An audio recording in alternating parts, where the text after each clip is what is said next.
Nessa aula vamos estudar sobre as sociedades simples e sociedades compostas. Então aqui nós vamos ver a diferença, o porquê essa denominação e essa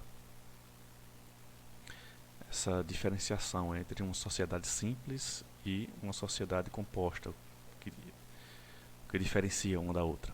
Então, no início, a antropologia estudava as sociedades pequenas isoladas. Então, o objetivo dos antropólogos no início da formação da ciência antropológica era justamente estudar aquelas sociedades que estavam isoladas das demais sociedades.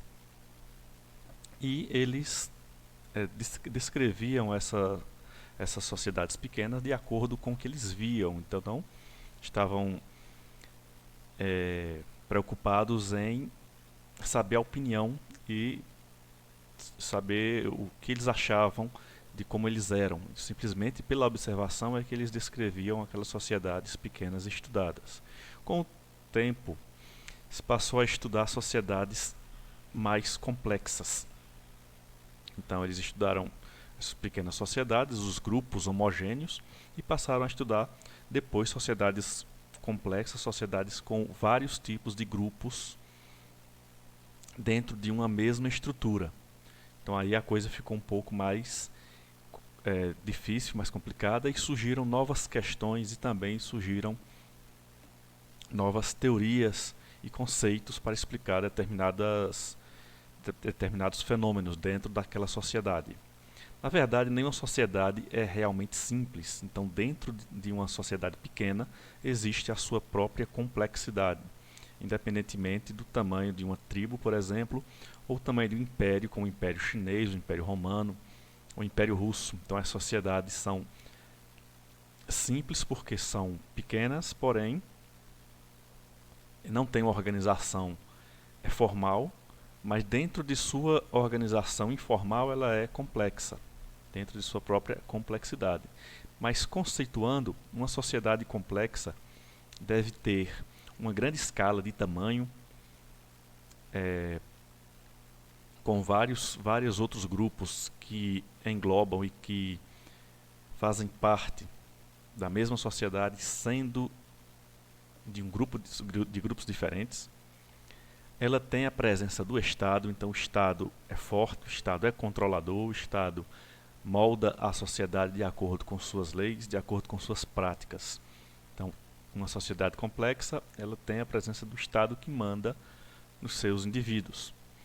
E também tem fortes diferenças sociais. Essas diferenças sociais vão desde diferentes grupos culturais dentro dessa sociedade, ou diferenças sociais que se aplicam na questão hierárquica dentro daquela sociedade. Então há grupos minoritários que são afastados do aspecto econômico, e há aqueles grupos que dominam economicamente a sociedade. Então há diferenças sociais não apenas nos grupos isolados, como também na questão econômica. Aqui nós podemos ver algumas sociedades complexas que existiram ao longo de nossa história, como a China antiga, com as suas dinastias, o antigo Império Chinês, que caiu justamente devido à Revolução Chinesa. E era uma grande sociedade, tanto em tamanho como em aspectos culturais, muito rica e também bastante complexa. A sociedade medieval, da Europa medieval, no caso, que também tinha vários reinos, vários povos, a sociedade economicamente dividida e bem diversificada. E as civilizações pré-colombianas, aqui no continente americano, com os maias, os astecas e os incas, já existia a presença do Estado, já existia o rei dessas civilizações com um vasto império e com vários outros domínios, que aí formavam os grupos diferenciados daquele grupo dominante. Então, formando aí uma civilização e uma sociedade também composta.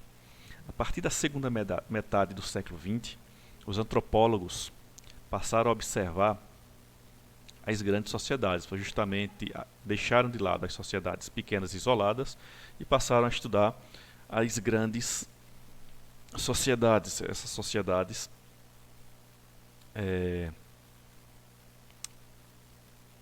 dominadas pelo Estado e com o Estado forte.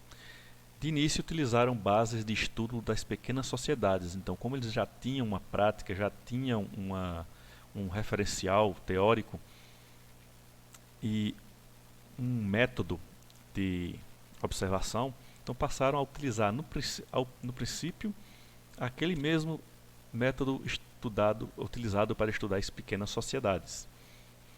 E mesmo com conceitos novos que foram surgindo, os antropólogos encontraram fenômenos semelhantes às das pequenas sociedades. Então eles achavam que as sociedades grandes eram muito diferentes, mas utilizando essa base de estudo das pequenas sociedades, descobriram novos conceitos dentro dessas sociedades compostas, porém com fenômenos semelhantes, fenômenos parecidos com as sociedades menores. Muitos antropólogos estudaram grupos que passam uma ideia de diferença evidente dentro da sociedade. Então eles estudavam a sociedade composta, uma grande sociedade, mas que dentro daquela sociedade haviam grupos que passavam a ideia justamente evidente de que a sociedade havia diferenças dentro daquela mesma sociedade composta. Para os estudiosos, esses grupos se adaptariam e se assemelhariam aos grupos dominantes. Então, esses grupos menores, mais afastados do grupo dominante, para os antropólogos estudiosos, aos poucos, eles iriam se adaptar ao grupo dominante, justamente porque o grupo dominante é aquele que já estava naquela sociedade. E os grupos minoritários vieram depois, seriam tipos imigrantes dentro daquela sociedade composta e passou a dar maior complexidade quando se introduziram nessas sociedades. Antigos conceitos não mais explicavam os fenômenos sociais das sociedades complexas, então passaram a haver necessidade de introduzir novos conceitos, introduzir novas ideias para explicar esses fenômenos e justificar os fatos que ocorriam nas sociedades mais complexas e mais compostas. Com isso surgiu o conceito de aculturação. Então esse conceito de aculturação que afirma, uns defendem que a aculturação é a perda da cultura, da sua identidade cultural, que ao longo do tempo é absorvida e é introduzida uma nova cultura em cima daquela que foi perdida. Já outro grupo diz que a cultura não se perde, ela apenas se transforma ao longo do tempo, justamente pela influência de outros grupos sociais. Então isso também faz parte da aculturação. Então aqui como exemplo de aculturação nós temos um indígena utilizando óculos escuros, que óculos escuros não é da cultura primordial, da cultura original dos indígenas. Porém, é uma cultura ocidental, uma cultura capitalista que o indígena vai absorvendo com o tempo. Outro exemplo, o indígena tomando refrigerante.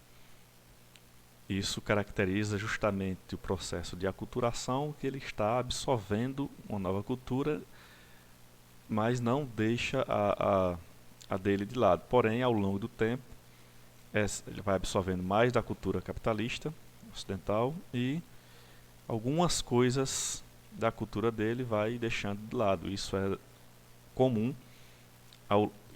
e foi comum ao longo de nossa história. Aqui uma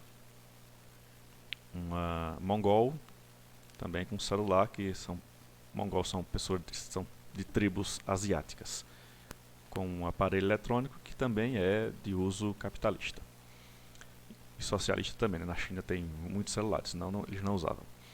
Acreditavam que do encontro entre grupos distintos, grupos bem diferentes um do outro, o mais frágil deles lentamente se assemelharia ao mais forte. Então a tendência era que os grupos mais fracos, mais frágil, tanto economicamente como politicamente, aos poucos haveria a imposição de que eles ficaria mais parecido, tanto nos costumes como nas crenças e no modo de ser dentro daquela sociedade. Essa era a crença.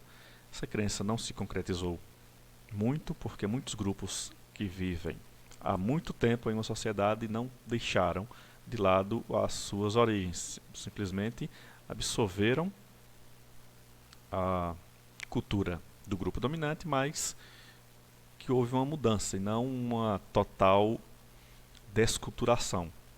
Como já foi dito antes, esse conceito é muito difícil ocorrer, a desculturação, porque seria apagar completamente a cultura existente.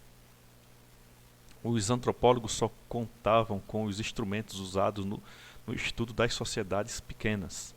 Como já foi dito, eles utilizavam os instrumentos, já que sabiam qual era, já tinha essa prática e já manuseava há muito tempo. Então eles inicialmente utilizaram essas práticas, mas as ferramentas pensadas a partir de noções de estabilidade, como era a estabilidade e homogeneidade daqueles grupos pequenos, não se mostraram eficazes em sociedades complexas e sociedades compostas, justamente por conta da diversificação que havia dentro e que há dentro dessas sociedades maiores. Em sociedade pequena ocorre a homogeneização dos aspectos culturais. Todos têm a mesma prática. Já nas sociedades complexas, o que ocorre é uma diferenciação, uma heterogeneidade dos grupos sociais. Com isso, a partir da década de 60, surgiram os conceitos de etnicidade e identidade, justamente para tentar explicar alguns fenômenos sociais dentro de uma sociedade composta. Explicar coisas como você viver do seu jeito em um grupo maior com um jeito diferente. Como, por exemplo, de etnicidade e identidade, você observe aqui, cada indivíduo dessa primeira imagem representa um grupo social, uma etnia. Então, se eles compõem uma mesma sociedade, então eles representam a etnicidade, representam a sua etnicidade, que é algo referente à diferença de um e outro. Então, etnicidade não é aquilo que você é, e sim aquilo que é diferente dos outros. Já a identidade é aquilo que você é, aquilo que faz você estar introduzido dentro de um grupo social, como esse daqui. No caso, eles participam de um único grupo, então eles têm essa identidade. Cada um tem a identidade, e a etnicidade se refere à diferença da minha identidade cultural em relação às demais.